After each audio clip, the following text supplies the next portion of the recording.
Du'as to recite after every salah. Allahumma inni as'aluka husnal khatima. O Allah, I ask you for a good end to my life. Allahumma rzuqni tawbatan nasuha qabla al-maut. O Allah, grant me sincere repentance before death.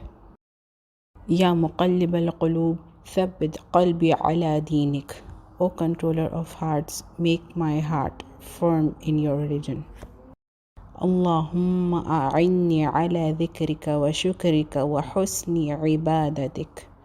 O Allah, help me remember you, to give you thanks and to perform your worship in the best manner.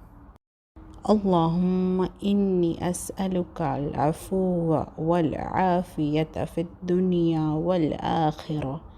O Allah, I seek your forgiveness and your protection in this world and the next. Allahumma inni as'aluka ilman nafi'a wa rizqan tayyiba wa amalan mutaqabbala. O Allah, I ask you for knowledge that is of benefit, a good provision and deed that will be accepted.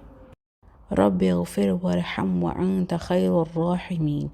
My Lord, forgive and have mercy. You are the best of the merciful. ربنا آتنا في الدنيا حسنة وفي الآخرة حسنة وقنا عذاب النار. O Lord, give us in the world that which is good, and in the hereafter that which is good, and protect us from the punishment of fire. La ilaha illa anta subhanaka inni kuntu min al-zalimin. There is no deity except you, exalted are you. Indeed, I have been of the wrongdoers.